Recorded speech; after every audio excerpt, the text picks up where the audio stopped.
Hello dear students.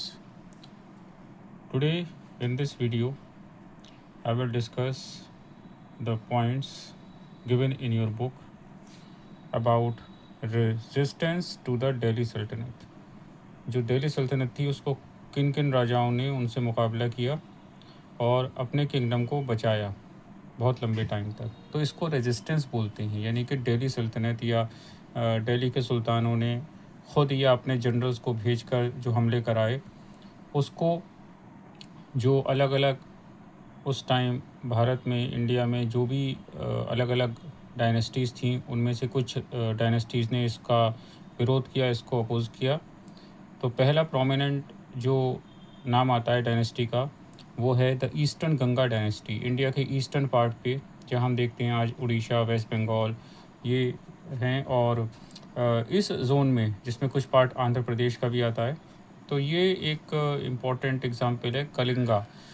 तो आपने पढ़ा होगा या आगे आप पढ़ेंगे, अशोका ने जो कलिंग का युद्ध किया था उसके बाद उसने हिंसा या वायलेंस को छोड़ दिया था। अशोका ने डिमांड की थी उस टाइम कलिंग के राजा से कि हमें अपने हाथी दीजिए, बिकॉज़ कलिंग के हाथी काफ़ी टाइम से और काफ़ी टाइम बाद तक बहुत अच्छे माने जाते थे युद्ध के लिए।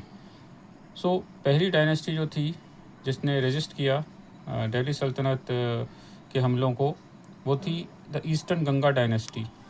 तो यहाँ पर इनकी मिलिट्री स्ट्रेंथ काफ़ी अच्छी थी। पहला पॉइंट ये था दैट इस डायनेस्टी में the eastern Ganga dynasty is known for its military strength and second religious devotion. ये जो राजा थे ये बड़े धार्मिक थे और इनको बहुत इमोशनल अटैचमेंट था अपने धर्म से। They are very much devoted to their religion. तो इसका टाइम पीरियड 11 to 15 CE रहा। और इन राजाओं में सबसे प्रोमिनेंट नाम आता है किंग नरसिंह देव वन, राजा नरसिंह देव वन।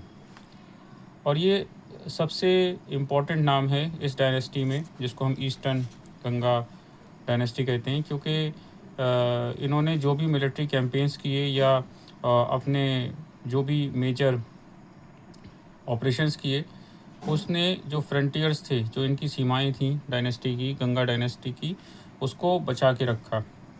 और इनके टाइम में ही इन्होंने कोणार्क का सूर्य मंदिर बनवाया, सन टेम्पल ऑफ कोणार्क, जिसको यूनेस्को की वर्ल्ड हेरिटेज साइट में अब रखा गया है। सो आप देख सकते हैं कि प्रोमिनेंट नेम आपको ध्यान रखना है, किंग नरसिंह देव वन।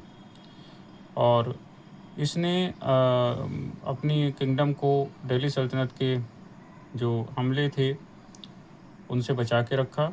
और इसका नाम कई जगह पर जो रिकॉर्ड्स हैं उसमें गजपति या लॉर्ड ऑफ वॉर एलिफेंट्स, यानी कि जो युद्ध वाले हाथी होते थे, उसके नाम पर भी इसको गजपति माना जाता है। तो ये आपको एक इंट्रोडक्शन है पहली डायनेस्टी का, जिसको ईस्टर्न गंगा डायनेस्टी कहा गया। और उस डायनेस्टी का जो रीजन था वो उड़ीसा, वेस्ट बंगाल, आंध्र प्रदेश। नरसिंह वर्मन प्रोमिनेंट नाम, तो ये आप ध्यान रखिएगा।